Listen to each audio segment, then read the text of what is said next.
I'm Rob, I'm John, and this is the Mint One Podcast. where we talk all things NFTs and the rise of blockchain gaming.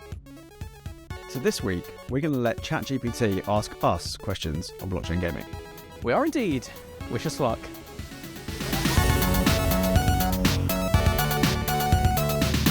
This episode of the Mint One Podcast is brought to you by Avalon, whose A Night to Remember drops hit the Atomic Hub launchpad on May the 17th at 18 UTC. With a wearable accessory, a 1-month Game Pass, a brand new character, and houses and land to grab, this drop has something for everyone at a whole range of price levels if you're looking to get into this fantasy open world Web3 MMORPG. With all of the NFTs available to purchase using Wax, credit and debit card, or the most popular cryptocurrencies, this is a great opportunity to get your foot in the door with one of the most promising MMOs in the Web3 space. Head to wax.atomichub.io/launchpad for all the details, and get ready for A Night to Remember on May the 17th at 18 UTC. Yes. Okay, so we had a bit of a scheduling issue. We've got a very exciting guest coming up, and they unfortunately run well, so they couldn't make the pod, and we decided not to waste the time slot that we had scheduled, and come up with an idea which I now really quite like. Yeah. We're going to have ChatGPT ask us questions on, just bring up topic ideas on blockchain gaming and the surrounding area. Before we do that, we have had a flagship Web3 game to test this week. Yes. Ember Sword. Did you have a chance? Yes, so Web3 entered, I'm not sure if it was the first, but one of its earliest playtests that pretty much anyone could join if you'd signed up beforehand. Yeah. I got a chance to play it. Rob, did you? No. It couldn't. So I don't want to lay into the game here because I got about 30 seconds of good gameplay, and it felt quite nice. It looked quite nice. There were things I did genuinely like, but and I didn't have time to troubleshoot it. It was bricking my PC at every turn. It was causing audio lag, like as if it was using all of my RAM, which it wasn't. I checked. I tried all the different browsers. I dusted off Microsoft Edge, which that is when things are dark, when you need to go there. So I couldn't really get it working. I had it working perfectly for about 30 seconds after a PC restart, and then something went very wrong. You got a better experience, right? Yes, which I'm very surprised by because I was playing on Chrome on a MacBook. And somehow that tells me it was okay. Yeah, it was okay. For those that don't know, my main PC is still bricked. It's been bricked since December.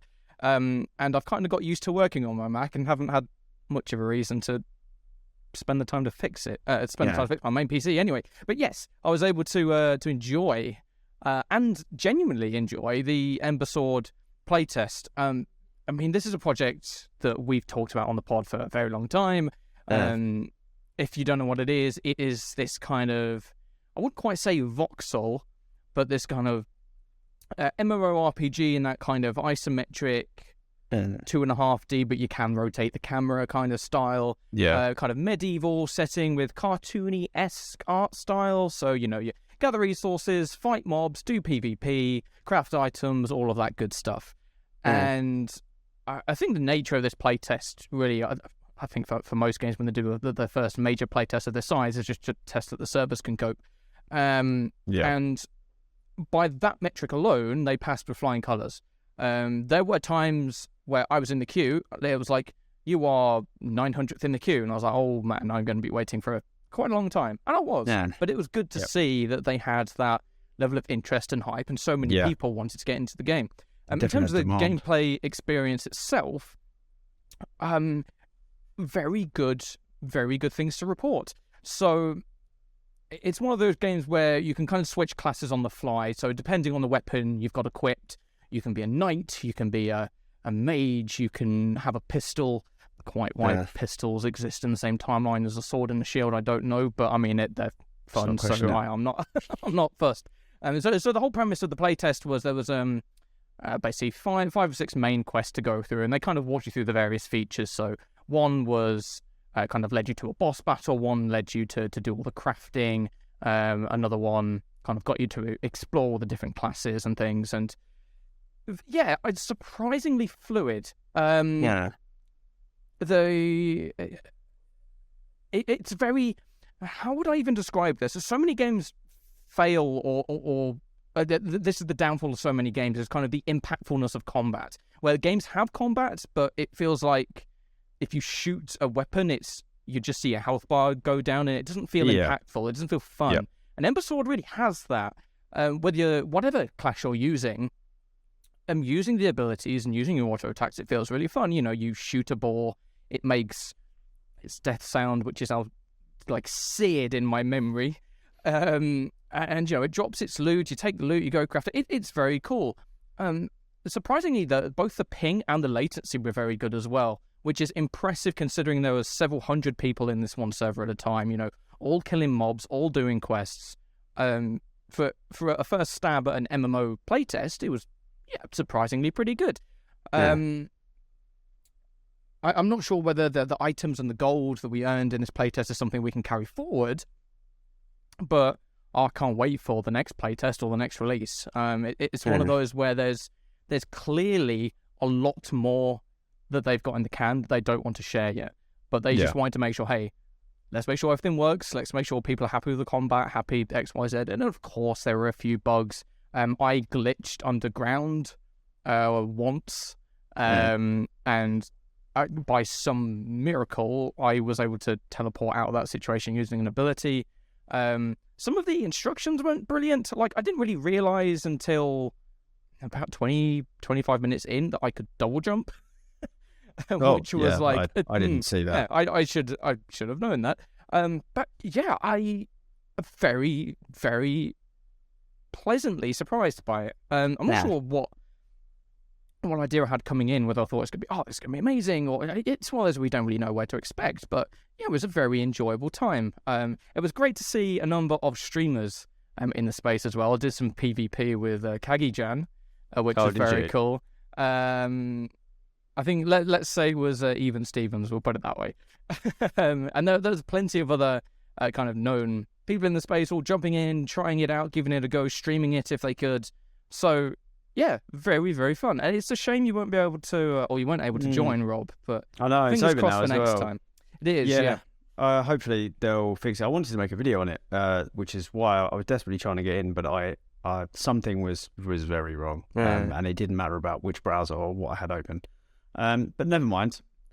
I will be there for the next one. Shall we speak to robots? We should. Let's see what Mr. ChatGPT has for us. I should say that I've only read the first half of the first question. It's not really a question, it's just topics that it thinks are interesting about blockchain gaming. So we'll just give our thoughts on each one. Sure. The first one, they're all quite vague, so it looks as if they all are quite vague. Is blockchain good? Yes. Thank you for listening. So the first one is the evolution of blockchain gaming.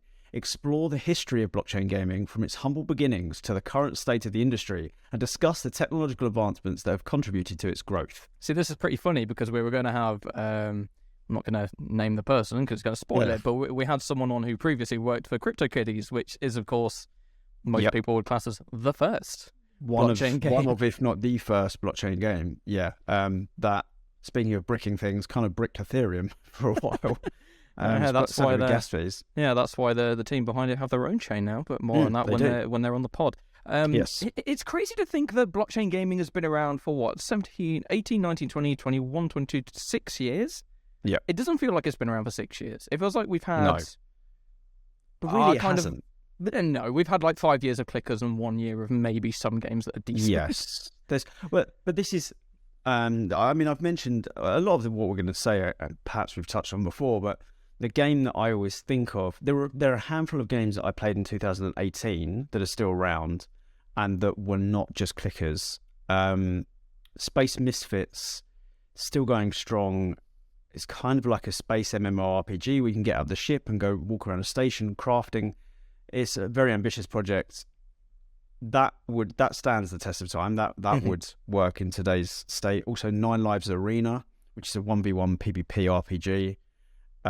It was very, very early. Like, I was just wandering around like a very small basic map with basic textures back in 2018, but I could see what they were doing. And I think development on that's been pretty slow, if I'm honest, but it's now looking quite good. It's got a new home on Oasis. So that's coming along nicely. But most of the games we saw then, Hash Rush as well is probably the other one I'd mention, an RTS, just really cool art style, really cool sort of lore behind it. That's another game that was quite good. So there were a handful of games in 2018 that were good, but I mean a handful. Yeah. And then, but the thing is, there wasn't really clickers in 2018 that I can remember. It's not like that hadn't started yet. It wasn't that we had terrible games. It's just that we had extremely early pre-alpha versions of normal games. And then the influx of clickers came.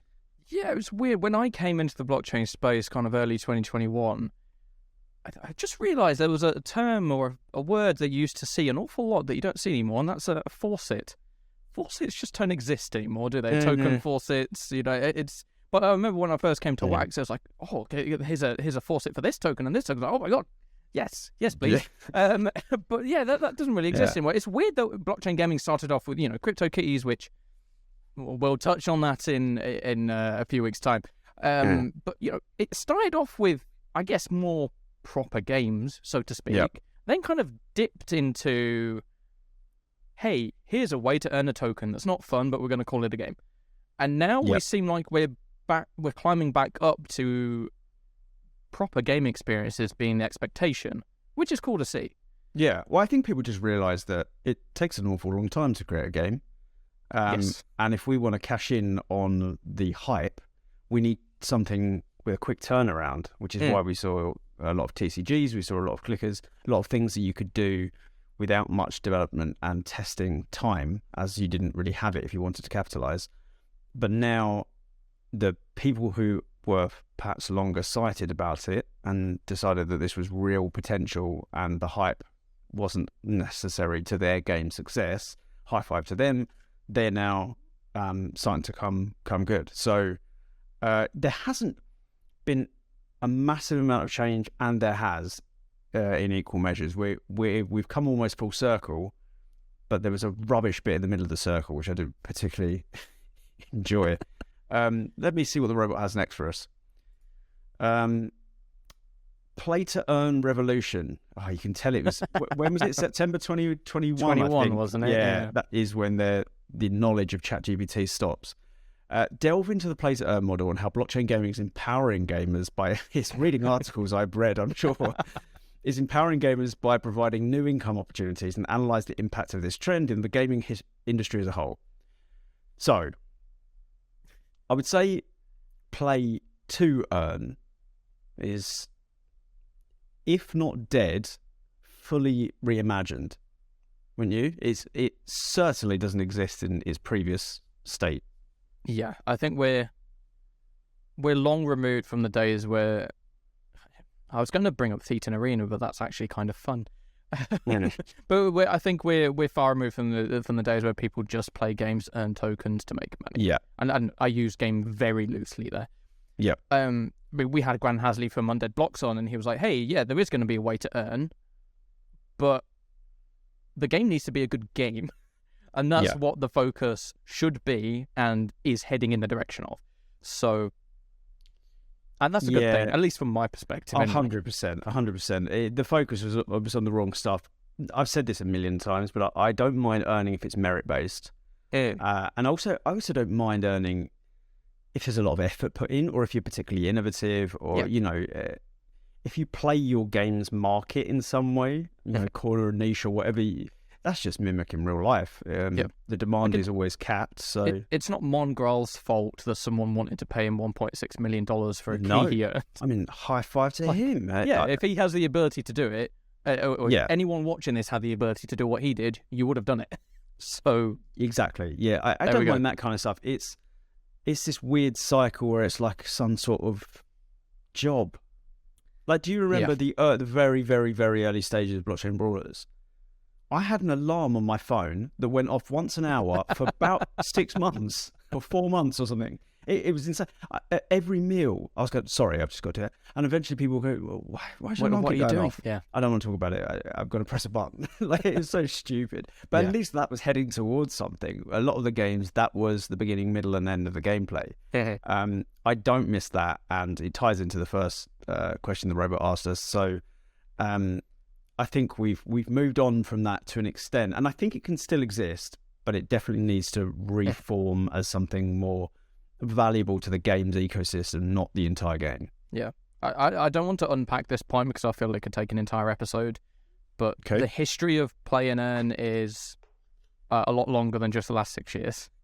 You know, technically, RuneScape for people in Venezuela is still a play to earn game. I mean, we've had in-game marketplaces where you could earn real money back in the 90s. So Yeah. it's not an entirely new concept. It's just been a kind of a in the shadows, kind of looked at very suspiciously. And there's these first. Have we talked about this before? I don't think like we've the sort of- dedicated a whole episode to the history of 'Cause there's earning in games. like a grey market that orbits around very, very popular games where people sell services and currency, and that, I mean, that's play to earn. This, I mean, it's a meme saying Chinese gold farmers, but in the early days of WoW, there were huge office buildings full of people playing WoW full time to earn gold to sell for real life money. So playing a game to earn is definitely not new. We should maybe dedicate an entire episode to that. So thank you, Brobot. That was that was a very good idea. Okay, we're not exiting the vague. NFTs in gaming. Discuss the integration of non-fungible tokens in games, the benefits and challenges of using them, and showcase some popular games that have successfully implemented NFTs. The first thing I would say... Not Tom Clancy.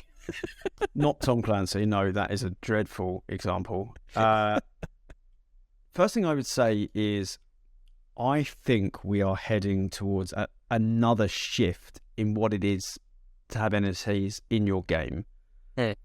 I think before, and this is still the case, and it's still a good thing, is people just having, let's turn our items into NFTs.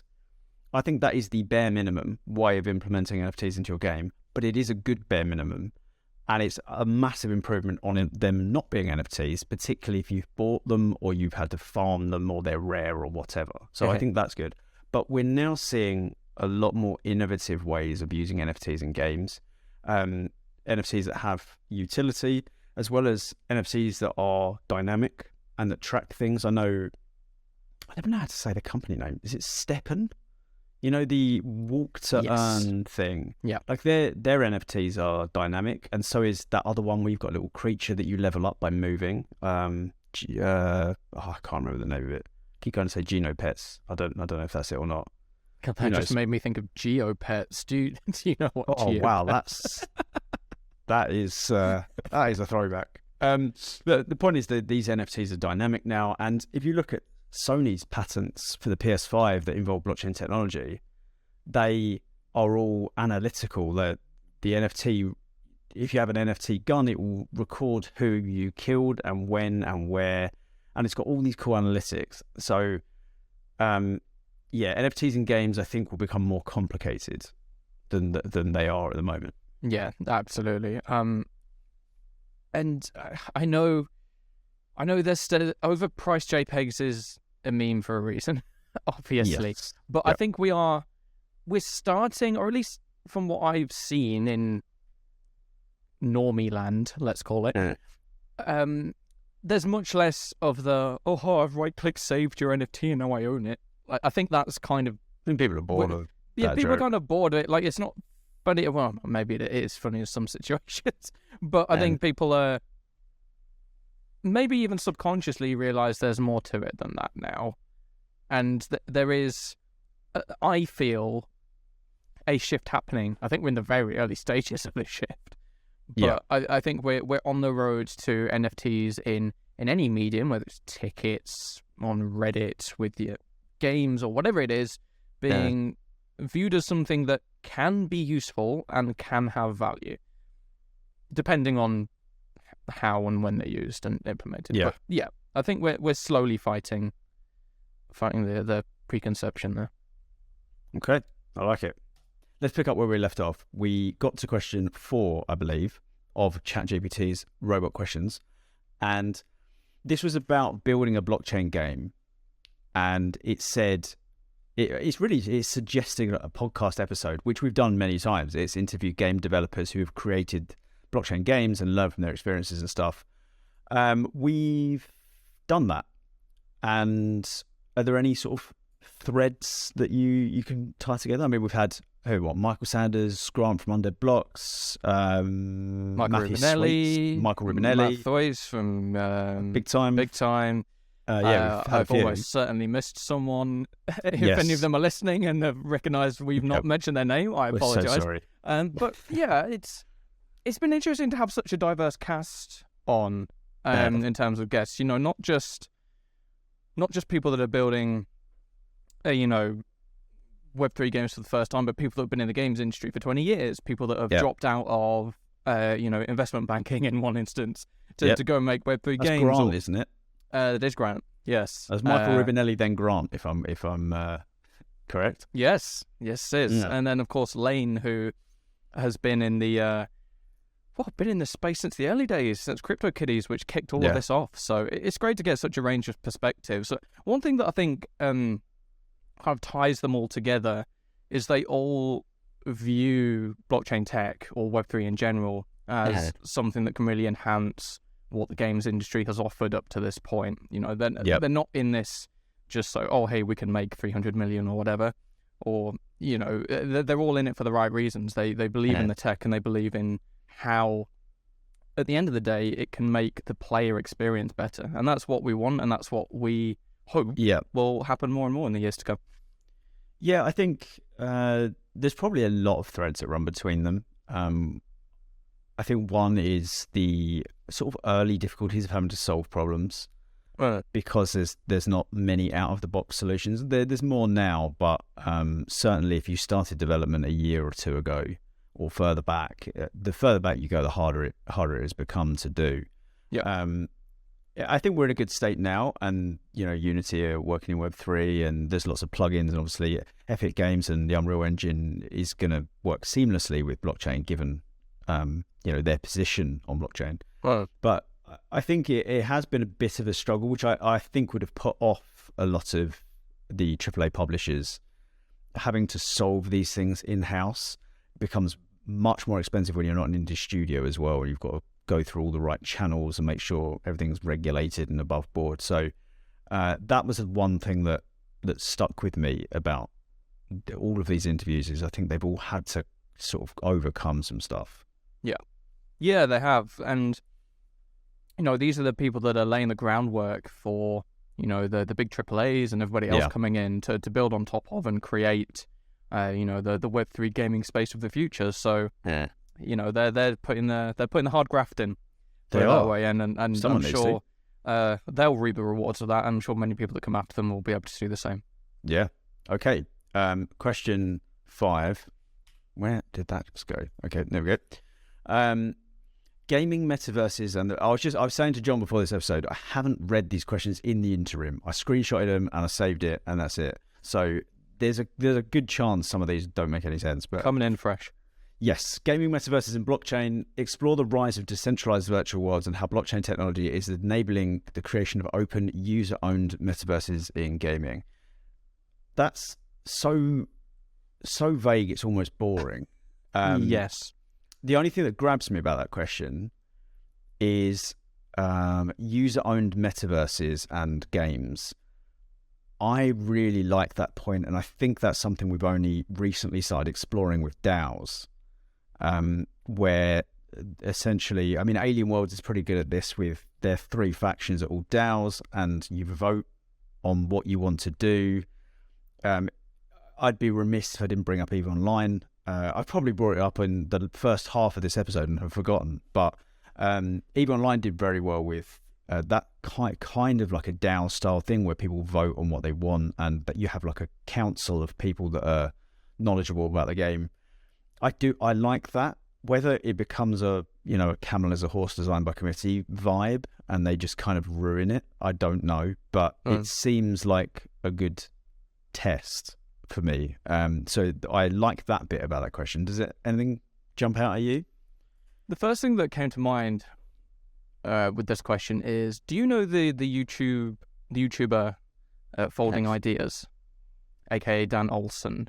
It's familiar, but I don't know why. You might remember him from the Line Goes Up video from a year or two ago. Okay. So last month he released a video titled "The Future is a Dead Mall," which talked about Decentraland and the metaverse. Okay. And it is an hour and 50 minutes long. But it is well worth a watch. Yeah. And I think it brings up a lot of yes, us in the space, we discussed this on the pod so many times in the past, how the metaverse does have so much potential. There's so many things that it can do and that can go right with it if done properly. But up to this point, I mean, I don't know if you agree with me, nobody's hit the nail on the head with the metaverse yet. Like, nobody's done it right, so to speak. Yeah, I agree. And I just to paraphrase Dan's incredibly long video, which is, to be fair, well worth a watch, so go see it if you haven't already. It brings up a lot of the issues gamers have with metaverses, where it's like, well, hey, we have metaverses that are called MMOs, and MMOs are more fun, and I can do more in them. But yeah, it's, as I said, metaverses do have so much potential, and I can't remember if it's 2 or 3 episodes ago, we discussed Epic Games and how, they're turning Fortnite into a platform as a service, and, they're going to have concerts, and now you've got the Unreal Engine builder and all sorts of things. So they're clearly looking to flesh that out into something that's much bigger than it currently is. And I think people have their thoughts on Epic Games and, their business practices and things, but I think what they're doing is much more likely to become the metaverse of the future than, say, unfortunately, just to clarify that, Decentraland, Sandbox, etc., because they are, unfortunately, dead malls. They're very, very cool. They have so many brands in them. They've got great ideas, but there's nobody there. And you need people for a metaverse to work. The player numbers are definitely lacking. I think the problem is we're still not sure what the metaverse is.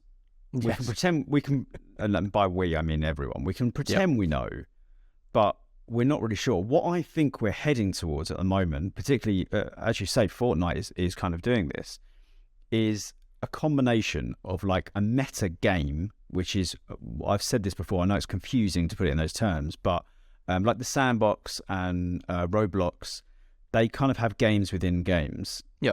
So the fundamental foundational game is a game, but it's almost like a metaverse because it's got other games in it that you can play, and it's a 3D world, and it's kind of combined with like this. I'm going really far back here to like CS 1.6, but like the splash screen lobby login screen kind of thing is now a 3D world rather than just a splash screen or a load of names in a box. I mean, it reminds me, the first time I really experienced this was when I was about 17. World of Warcraft had just come out, and the co-founder of Tekken Gamer, Dave, is the person that got me into it, and he was playing it very early on, and he would choose to jump around one of the main cities on his character for hours rather than, like, we'd be talking on Ventrilo or TeamSpeak or whatever. But he would rather just jump around on his character in this thing. Like, we still joke about it, 15, 20 years later, we still joke about this. He would just jump for hours and hours and hours. He'd just jump the same circle around because he kind of felt like you were a part of that world in a way. And in a sense, that was kind of like I know we said MMOs are like metaverses. It was kind of an early sort of lobby metaverse thing where you're doing something there until you do something else. So you're just waiting there for something else to happen, whether you go and do a dungeon or, whatever, it doesn't matter. I think that's kind of where we're heading, which is very achievable compared to some of the more ridiculous metaverse visions where we're immersed in VR in pods. And I think we're so far away from the snow crash kind of metaverse. But the Fortnite, I agree. I think Fortnite is probably the closest to a metaverse we have, and they're not even using blockchain. Yeah, just bringing up that point about running around in MMOs not doing all too much. I mean, that still happens today in WoW. Final Fantasy is, I want to say the worst, but in a good way for this, because in Final Fantasy, it is stupendously easy to just go to a main hub and just see people talking and just hanging out, or just jumping from building to building, or just doing anything except the many other things the game has available to you. It's good for the game, though, isn't it? I think it's good for the game. It's that crux of human interaction, and it's why things like the marshmallow concert in Fortnite work so well, because yes, you could go buy a ticket, go see Marshmallow in person, but what if you live in the middle of nowhere and he's never going to come to you? Well, you can go to a digital environment, but it's not like statically sitting at your PC and watching a concert happen. You're in this 3D space that you can move around in, you can jump around in, you can interact with other people, and it's that middle ground between watching a live performance on TV, or a live stream, and actually being there in person. And I think there's an element of human interaction there that it just appeals to people, I think. And I think there's so much more that can be done in that kind of space that we've only just touched the surface of so far. When you were speaking there, you kind of just unlocked something I think I've been trying to get at for a while, with what people criticize those concerts that Fortnite put on. And I think a lot of the criticism comes from the angle that we're trying to replace physical concerts, which I don't think's the case. It's an alternative for people that can't get there for whatever reason. Ticket prices for concerts are absolutely nuts now. So maybe it's your only way to go, or maybe you're disabled, or maybe you don't live anywhere near the place. Like, there's a billion different reasons why you could not attend in person. It's not meant to replace it. It's another experience we're adding into the entertainment world. And I hadn't thought of it until you put it like that. I hadn't really thought about that. At the end of the day, it's just more options, right? And more options can never be a bad thing. I mean, so long as people aren't being grifted and, all of a sudden spending $50 to see a virtual Marshmallow concert. Yeah, and that's probably in the post. That's probably coming. But let's hope not. Yeah. Question 6 from the robot is... is cross-platform gaming on the blockchain. Investigate how blockchain is facilitating cross-platform gaming experience, allowing players to access games and assets across different platforms and devices. Discuss the potential implications for the future of gaming. This feels a bit early. Yeah, across different devices, I don't think it's providing anything new. I mean, cross-play is something that's been around for ages. I don't think blockchain is enhancing that in any way. Actually, maybe it is.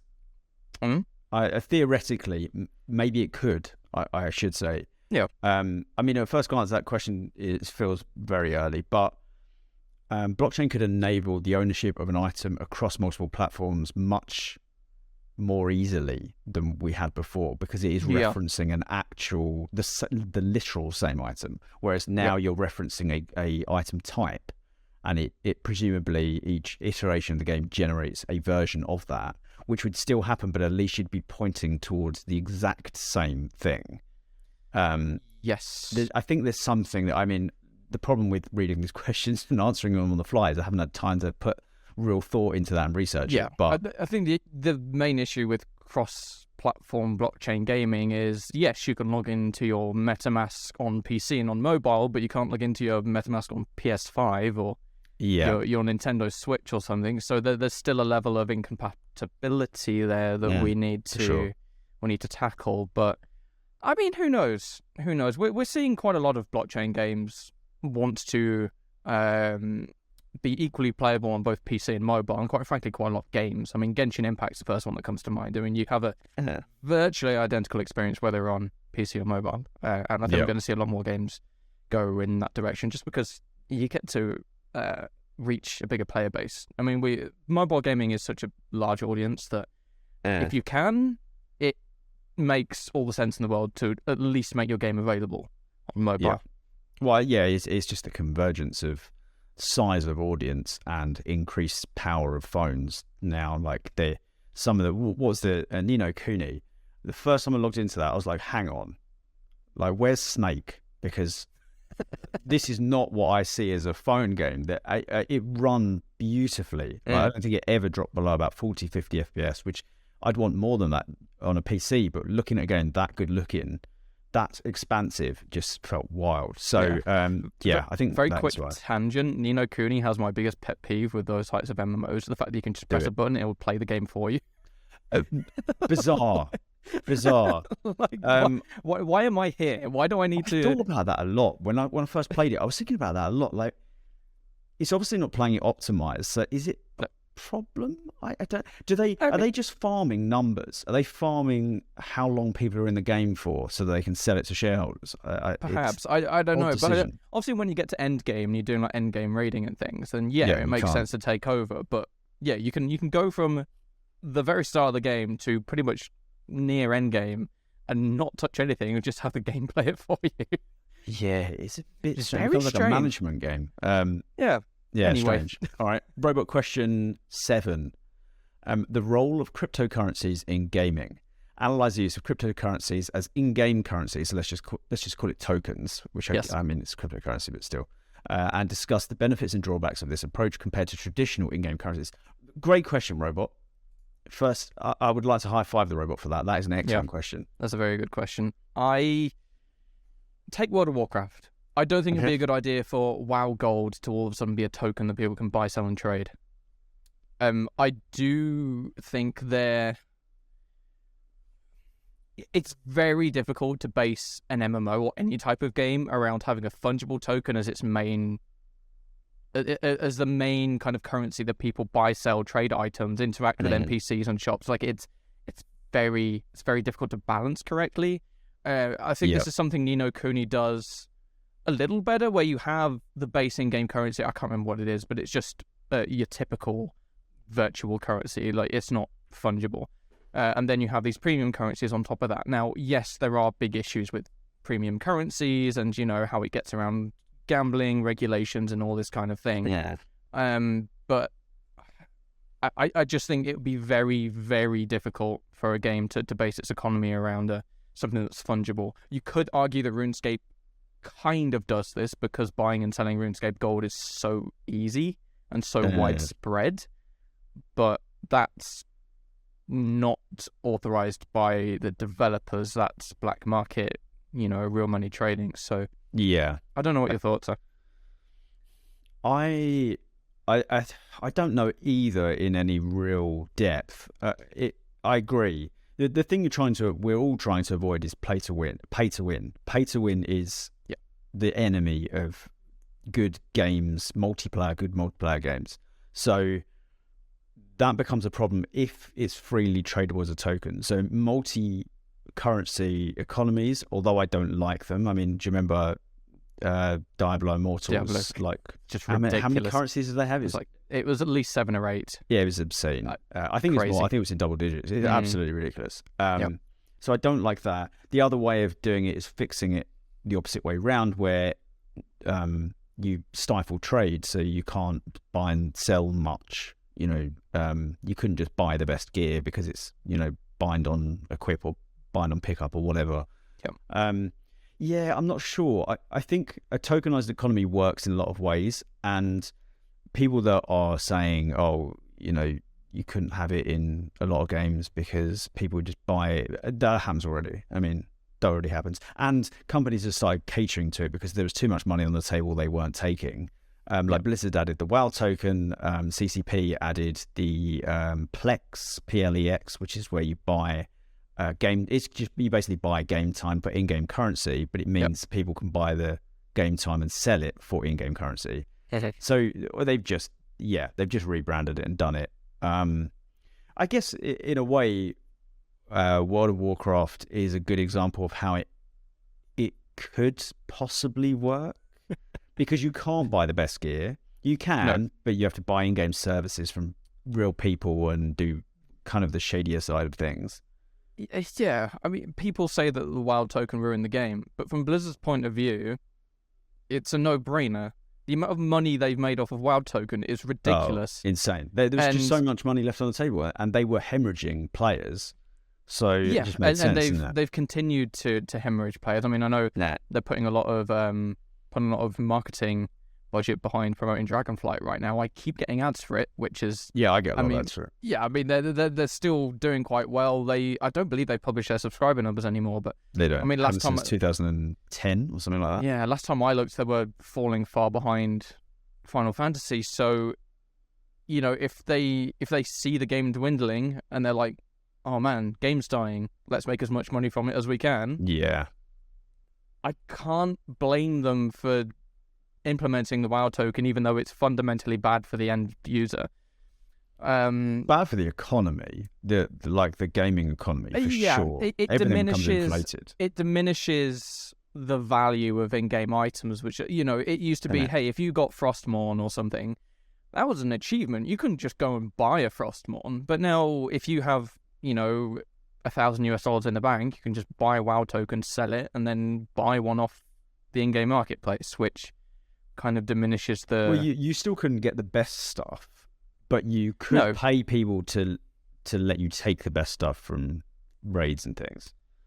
We're perhaps getting a little bit into the weeds here, but the point is that these economies are complex, and making them tokenized, I think there is a lot of instances in which it'll be good, but where it needs to be considered, very carefully considered, because it could end up ruining multiple games if they tokenized it. And I've not seen a game that's got it right yet.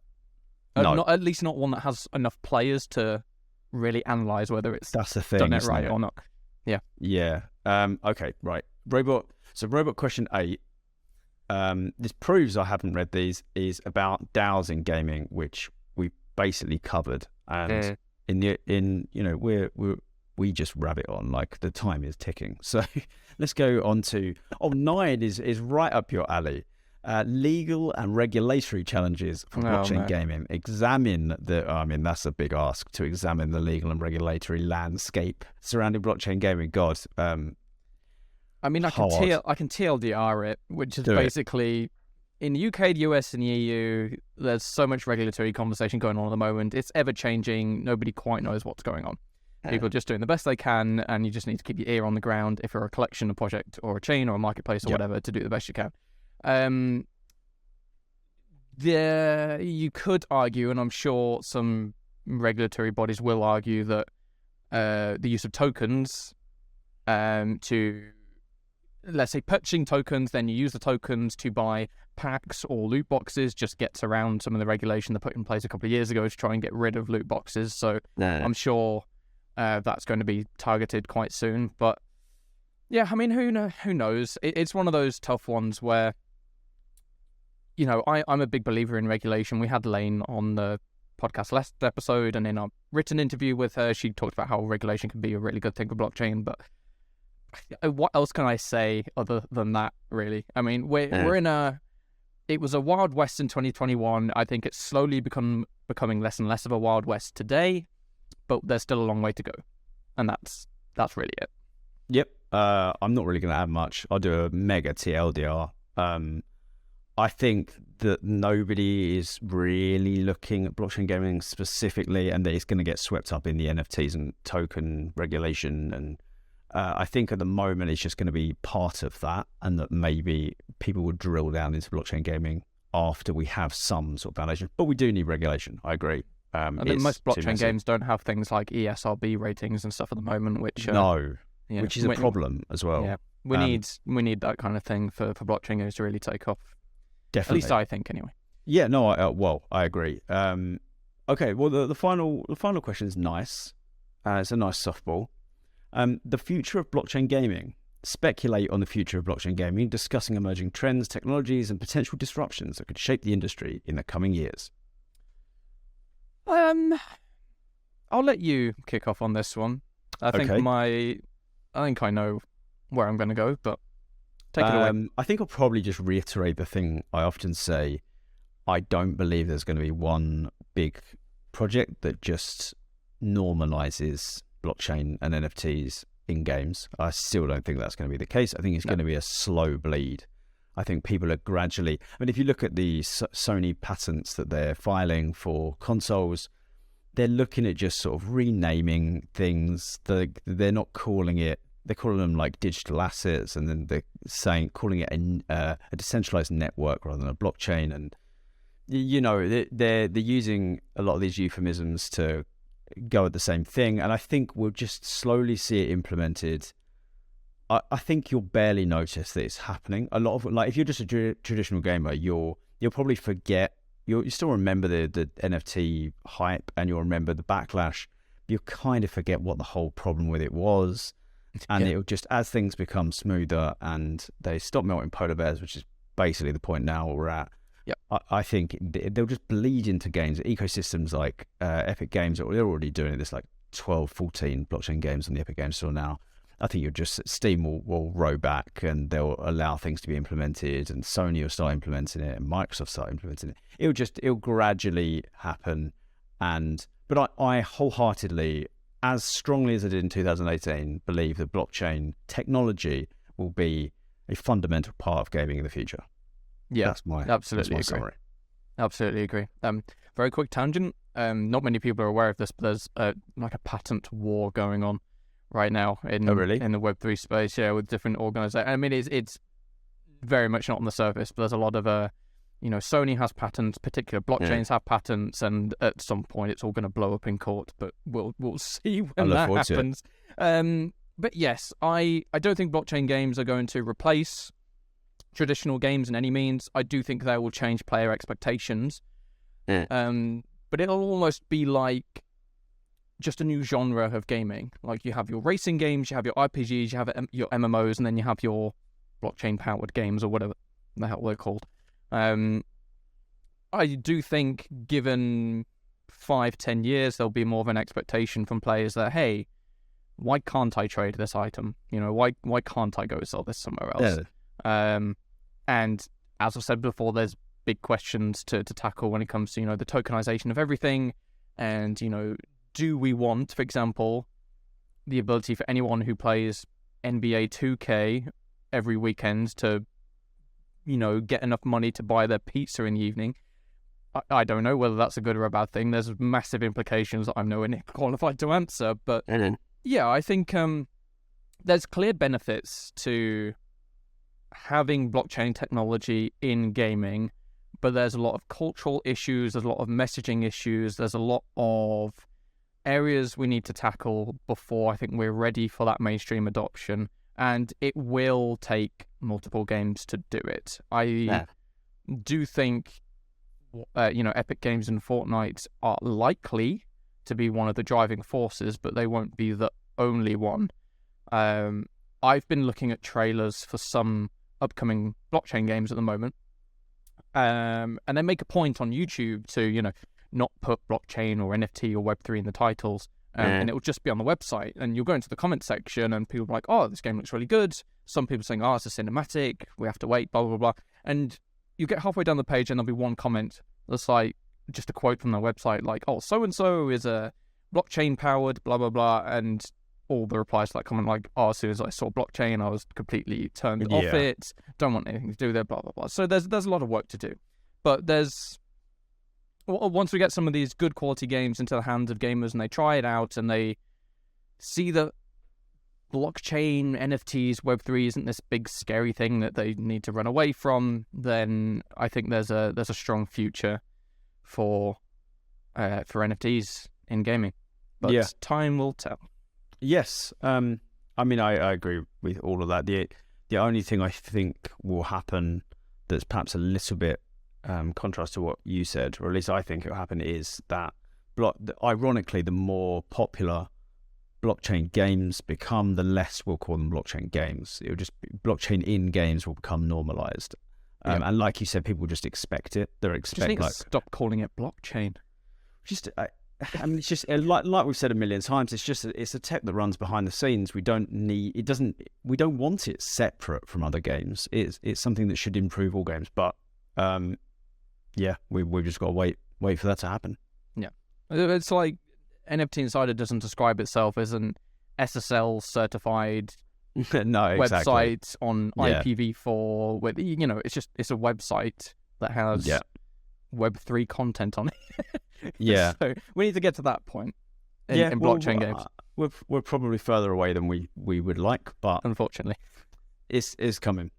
with that is the end of Robot's questions. I think Robot did very well. There was only, I'd say, one or two that were a little bit of a dud, difficult to answer. But generally, well done, ChatGPT. Yeah, ChatGPT's done a relatively good job there. We're using ChatGPT 3, not 4, just to clarify. So, it's not the super duper up to date.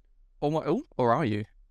I am a paid subscriber, so it could well have been ChatGPT 4. Yeah, I think it probably was. I think in any case, it came with some good questions. So I think going into this, I was thinking, I was just going to ask some really boring stuff, the stuff that's, so macro level. It's like, what is blockchain gaming? But it's done a good job. It got into some decent stuff there. Yeah. Or maybe we just carried it. Just such talented podcast hosts now.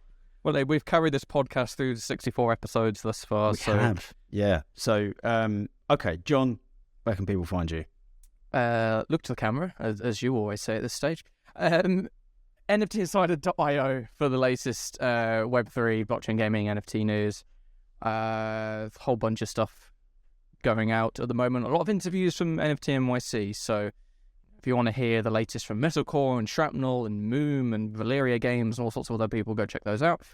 And at NFTinsider_IO on our socials. For me personally, it's at Hydropowered, HYDROPWRD on pretty much everything. Twitter is the best one. At the moment, I'm just complaining about things. So, I mean, if you want to listen to me complain about stuff, then, follow me on there, pop me a GM. That's pretty much it for me. Rob, where can we find you? Camera.